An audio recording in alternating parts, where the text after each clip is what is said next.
7 pays qui se préparent sérieusement à la Troisième Guerre mondiale.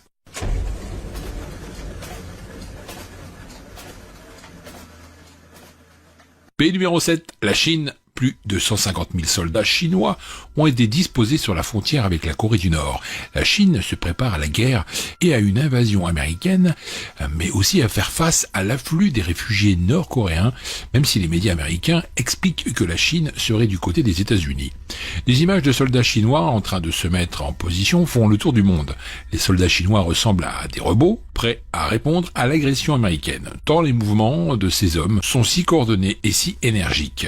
La Chine se tient prête à répondre à la menace d'une troisième guerre mondiale, si proche suite à l'intensification des tensions dans la péninsule coréenne suite à la crise entre les États-Unis et la Corée du Nord. La Chine a déjà lancé la construction de camps de réfugiés sous ses frontières avec le voisin nord-coréen. La nouvelle sur la construction de ces camps intervient alors que Washington a fait savoir par la voix de son secrétaire d'État, Rex Tillerson, qu'il est prêt à s'asseoir avec un Pyongyang à la table des négociations. Sans condition préalable à un éventuel afflux du nord-coréen montre visiblement que même l'allié chinois n'a pu calmer le feu entre Pyongyang et les États-Unis de Trump. Pékin prend les mesures nécessaires en guise de prévention, évidemment. Selon les informations, 5 localités sont prévues pour la construction de camps de réfugiés potentiels dans ces 3 villages et 2 villes à la frontière chinoise. Une mesure logique, sûrement, pour faire face à une guerre si réelle et si proche, jugent les consommateurs nord-coréens. Pays numéro 6, les États-Unis. Le leadership sioniste, impérialiste et globaliste américain ne peut évidemment pas gouverner le monde entier avec la présence de la Russie et de la Chine.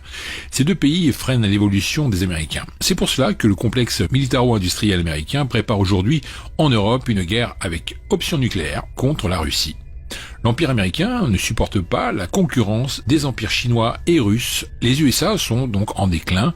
La seule chose que ce pays sache faire, c'est de fabriquer des armes et s'en servir. ADN de violence d'ailleurs constitutionnelle. Plusieurs spécialistes de guerre américains affirment que l'invasion militaire de la Russie ne pourrait être exécutée avec succès par les USA que d'ici 2025. Après quoi, les chances de succès chuteront de façon spectaculaire, puisque le Pentagone va permettre sa supériorité technologique dans de nombreux domaines face à l'armée russe et chinoise, et le conflit se transformerait en une guerre mondiale, avec l'utilisation d'armes nucléaires.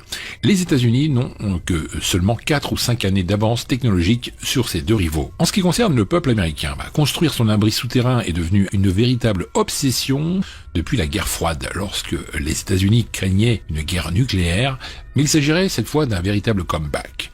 Des centaines de milliers de bunkers se font construire chaque année à tous les États de ce grand pays, aident et encouragent les habitants à faire des bunkers et stocker dedans de la nourriture pour survivre au moins 3 mois. Pays numéro 5, la Suède. Les 4,7 millions de foyers suédois vont bientôt recevoir une brochure, une sorte de livret pour leur indiquer ce que l'on doit faire en cas de nouvelle guerre mondiale, indique le Financial Times. Ce sera la première fois depuis l'année 1961 à la fin de la guerre froide. Le livret intitulé « Si une crise ou une guerre survient » expliquera au public comment il peut participer à la défense totale et comment il peut subvenir à ses besoins les plus élémentaires. Trouver de l'eau, de la nourriture, se chauffer. Il traitera également d'autres menaces comme les cyberattaques, le terrorisme et le changement climatique. Selon Christina Anderson, toute la société doit se préparer à un conflit, et pas seulement l'armée. Et puis la Suède n'a pas d'autre choix que de se préparer puisqu'elle se sent vraiment menacée. En effet, après la fin de la guerre froide, la Russie avait réduit ses dépenses de défense. Mais celles-ci ont été revues à la hausse depuis 2014.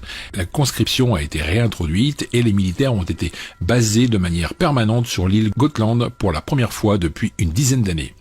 Cette île, située à 90 km à l'est de la Suède, est à 130 km à l'ouest de la Lettonie. Elle pourrait offrir une parfaite base pour les Russes s'ils décident enfin d'attaquer les pays baltes. L'année dernière, la Suède a également organisé son plus grand exercice de défense depuis 23 ans. Pays numéro 4, la Russie. Vladimir Poutine a ordonné un inventaire, une remise en état, si besoin, et un réapprovisionnement des matériels de protection individuelle des citoyens contre les menaces nucléaires. La remise en état de l'approvisionnement des abris dans les grandes métropoles de Russie est également en cours depuis plusieurs mois. Des centres de commande décentralisés sont par ailleurs installés en divers endroits anonymes, en général enfouis profondément. Par ailleurs, des essais de matériel ont été effectués Tirs de missiles intercontinentaux, balistiques, Topol depuis le cosmodrome de Plezek, tirs de missiles depuis le sous-marin Briansk et Podolsk dans les mers de Barents et Okolsk, tirs de missiles depuis les navires de la flotte de la Caspienne, multiples opérations avec les missiles Iskander.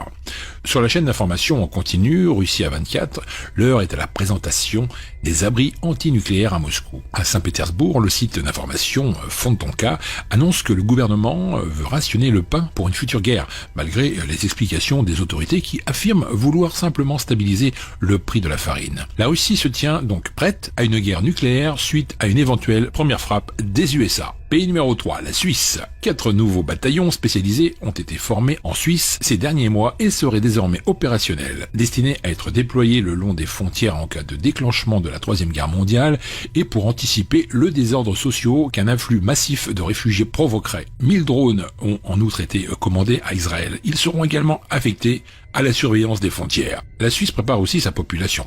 Son intervention fait grand bruit depuis quelques mois.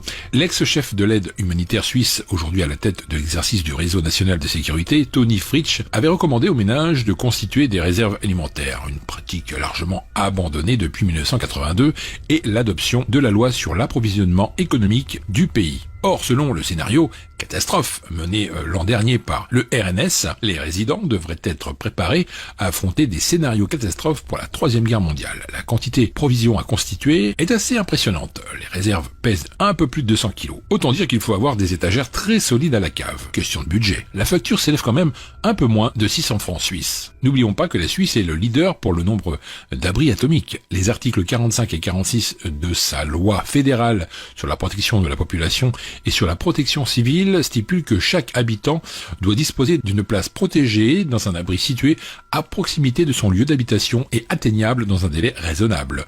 Tout propriétaire qui construit un home ou un hôpital doit y réaliser un abri et l'équiper. Pays numéro 2, la Norvège. Envisageant la Troisième Guerre mondiale, la Norvège a construit un bunker afin de protéger les données de la Terre. C'est le deuxième abri de ce type construit dans le pays, le premier visant à conserver toutes les graines des cultures existantes. Une ambassade digitale logée à quelques centaines de kilomètres du pôle Nord dans la solitude d'une île. Le 27 mars dernier, la Norvège a ouvert un bunker de type inédit, le Arctic World Archive, qu'elle a fait construire dans le but de pouvoir conserver toutes les données numériques sur Terre en cas de fin du monde. Ce lieu peu commun, dont l'ouverture a été repérée par Mashable, pourra abriter tout document constituant un morceau de l'histoire de l'humanité. Géré par la société de préservation et d'archivage Pilk, il promet une conservation ultra sécurisée des informations et données avec une garantie d'accès dans le futur. Et bien sûr aux pays qui confieront de précieux éléments. Tous les pays sont donc incités à transmettre des copies de leurs données. La Norvège se prépare vraiment à sa manière et mise plutôt sur le stockage et les réserves alimentaires enfouies dans des montagnes loin de toute menace d'explosion nucléaire. Et même si la Norvège recevra elle aussi des bombes atomiques, des centaines de bunkers qu'elle aura construits vont tenir le choc. Selon les spécialistes, la Norvège a de quoi survivre durant 5 années en cas de nouvelle guerre nucléaire. Et c'est largement suffisant parce que la nouvelle guerre mondiale devrait être très courte. Celui qui attaquera en premier détruira l'autre. Pays numéro 1, l'Algérie. On sait tous que l'Algérie est la petite protégée de la Russie. Et Poutine n'a pas l'intention de lâcher ce pays allié qui lui sera très précieux dans une éventuelle troisième guerre mondiale. C'est pourquoi les services de renseignement russes informent l'Algérie de toutes les menaces qui viennent soit de l'intérieur, soit de l'extérieur. Cependant, les menaces soulignées par Moscou ne sont pas nouvelles pour les services de renseignement algériens. Il n'y a pas de menace qu'ignorent les services de renseignement algériens, soumis à une très forte pression depuis le début de la guerre civile en Libye. Les forces de sécurité algériennes ont misé sur leur expérience acquise sur le terrain de la lutte antiterroriste. En un temps relativement court, des milliers d'informations et de témoignages de première main ont été analysés et regroupés par les services de la DRS engagés dans une course contre la montre contre tout genre de menaces. Il faut souligner que la Russie prépare sérieusement l'Algérie pour une troisième guerre mondiale.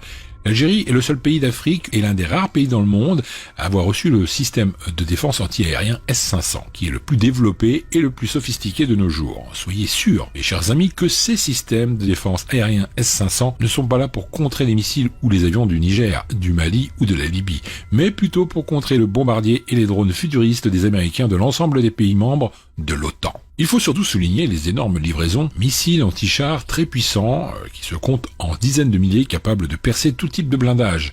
Je pense que l'Algérie jouera un jeu majeur dans la région du Grand Maghreb lors de cette nouvelle guerre en approche. C'est tout pour moi les amis aujourd'hui, on arrive à la fin de cette vidéo, partagez-la avec vos amis Facebook, Twitter et les autres réseaux sociaux pour que tout le monde soit conscient de ce qui se passe actuellement. Pour moi, je vous retrouve dans la prochaine vidéo qui s'affiche maintenant sur l'écran. Allez, à tout de suite ou à bientôt. Bye.